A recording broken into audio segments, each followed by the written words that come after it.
আসসালামু আলাইকুম প্রিয় দর্শক, আপনাদের সাদর সম্ভাষণ।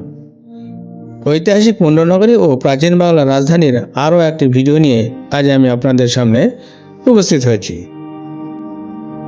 ইতিপূর্বে আপনারা আমার এই চ্যানেল থেকে মহাস্থানগড় বা পুণ্যনগরীর একাধিক ভিডিও দেখেছেন।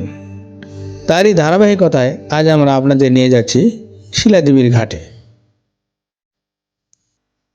শিলাদেবীর ঘাট বগুড়া জেলার মহাস্থানগড় থেকে প্রায় 200 মিটার পূর্বে করতোয়া নদীতে অবস্থিত। এই ঘাটের মূল অবস্থান মহাস্থানগড়ের বৈরাগীর ভিটার বিপরীত দিকে। স্থানীয় কাহিনী অনুযায়ী শিলাদেবী ছিলেন মহাস্থানগড়ের শেষ হিন্দু রাজা পরশুরামের বোন বা ভগ্নী। আমরা শিলাদেবীর ঘাটের দিকে এগিয়ে চলেছি। করতোয়া নদীতেই সেই শিলাদেবীর ঘাট।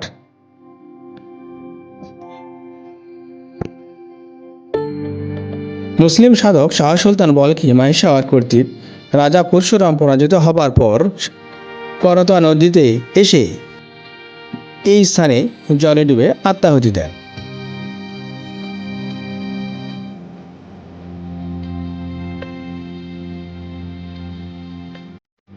এরপর থেকে স্থানীয় হিন্দু ধর্মাবলম্বীরা এই স্থানে প্রতি বছর জ্যৈষ্ঠ মাসের শুক্লা দশমী এবং 12 বছর পর পর পৌষ নারায়ণীতে স্নানের উদ্দেশ্যে এই স্থানে যোগ দিয়ে থাকেন।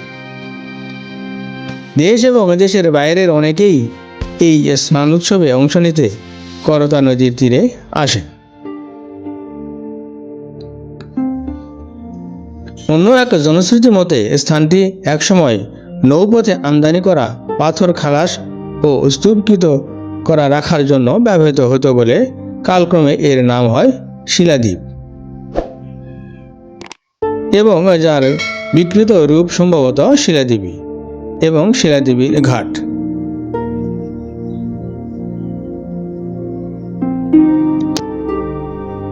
প্রিয় দর্শক, বিদায় নিচ্ছি এই ভিডিও থেকে। আবার দেখা হবে অন্য কোনো স্থানে অন্য কোনো ভিডিও নিয়ে। আল্লাহ হাফেজ।